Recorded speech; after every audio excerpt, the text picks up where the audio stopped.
అందరికీ నమస్కారం.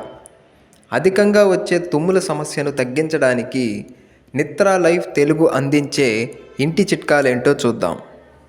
తుమ్మడం అనేది సర్వసాధారణం. అయితే తుమ్ములు తరచుగా నిరంతరంగా వస్తే అది భరించలేని సమస్యగా మారే అవకాశం ఉంది. బలహీనమైన రోగ నిరోధక వ్యవస్థ కారణంగానే తరచుగా తుమ్ములు వస్తాయని నిపుణులు చెబుతుంటారు. వాస్తవానికి ముక్కులో శ్లేష్మ పొర ఉంటుంది. దీని కణాలు చాలా సున్నితంగా ఉంటాయి. ఈ కణాలు బయట ఏదైనా ఉత్తేజపరిచే వాసన తగిలినప్పుడు తుమ్ములు మొదలవుతాయి.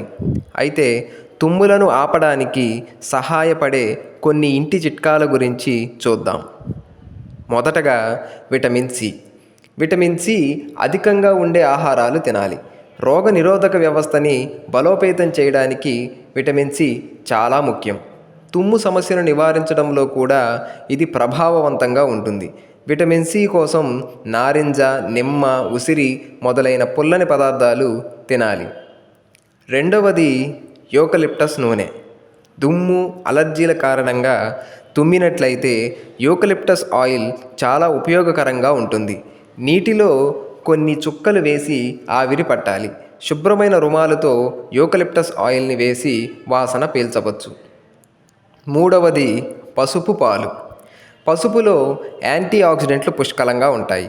వేడి పాలలో పసుపు వేసి రోజూ తాగాలి. దీంతో తరచుగా వచ్చే తుమ్ముల సమస్యను అధిగమించవచ్చు.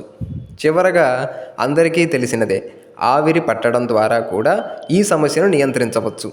ఇది చలి ప్రభావాన్ని తగ్గిస్తుంది. అలాగే ముక్కు ద్వారా శ్వాస తీసుకోవడాన్ని మార్గాన్ని కూడా క్లియర్ చేస్తుంది. ఈ వీడియో మీకు నచ్చినట్లయితే మరింత ఆరోగ్య సమాచారం కోసం నిత్రా లైఫ్ తెలుగు యూట్యూబ్ ఛానల్ని సబ్స్క్రైబ్ చేసుకోండి.